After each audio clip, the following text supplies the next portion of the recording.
The Mamiya RB67. It weighs about 5 pounds, it's fully mechanical, and it takes amazing 6x7 negatives. Is it worth it? I've had it for 2 years and I have some thoughts, so let's get into it.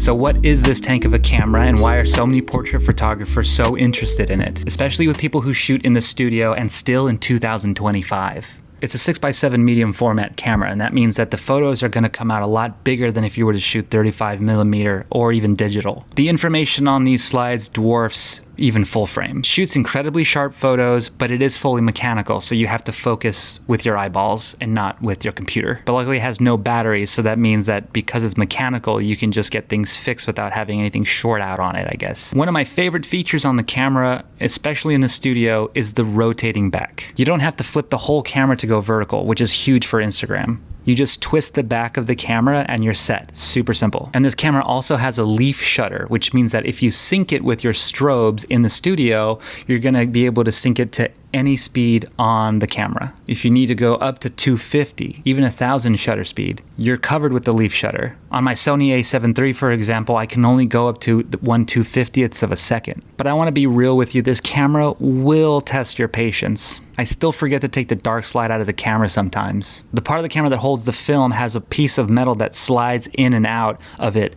thus protecting the film from getting exposed by light. But that means that when you shoot, you have to take this piece out and put it in your pocket or put it aside or whatever. And sometimes when I'm doing a shoot, I'm rushing, I just didn't think about it, and I leave it in there, and I'm doing a couple of shots and I go, oh my gosh, I left the thing in there, I gotta go take it out and redo all the shoots that I did already, which is like pretty unprofessional. I think your model would be a little annoyed. And because everything is manual, that means that you have to make sure your focus is right. You got to make sure your f-stop is right. You got to make your shutter speed right. You have to go really slow before you fire the shutter. And another thing to know if you're working in the studio is that this thing has a top-down viewfinder. It's kind of a blessing, kind of a curse, I'll be honest with you. It's great for low angle shots, something at the hip, but if your model is taller, or if you want to get up while she's standing and get like a face level thing, you're gonna have to get a step ladder. You're gonna have to walk up the thing and look down into it, and it's a little weird. It's a little uncomfortable, I'll be honest. Especially because the viewfinder is also mirrored. That means whatever you're looking at is actually backwards to what you thought it was in real life. It can be a little disorienting, but once you get used to it, it's not that big of a deal.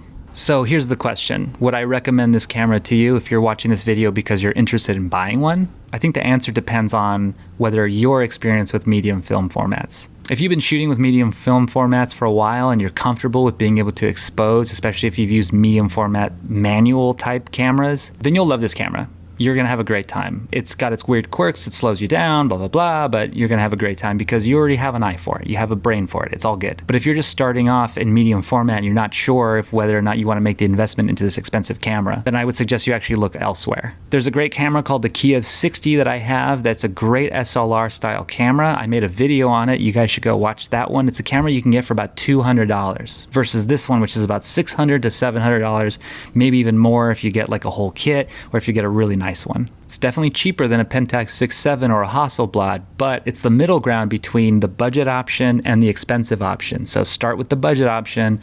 If you want to make a trip into the middle, you could always resell it for more. Let's just say you have it for a year, you didn't quite like it, or you want to move up to the next camera. Well, you can take that camera, the money that you put, let's just say $600. Well, the next year it's probably going to be worth a couple $100 more. When I bought mine, it was $600. It's about $700, $800 now. So there you go. So if you're interested in this camera, if you're interested in buying this camera or you just got one, I'm here to answer your questions. Make sure to leave your questions in the comments and I can get to them as soon as possible, especially if your questions have to do with shooting it in the photo studio because that's where I work best. Thanks for watching. Don't forget to like, subscribe, all that stuff. I'm a brand new YouTube channel, so I'm just trying to find my community and hopefully that's you. All right, see you guys on the next one.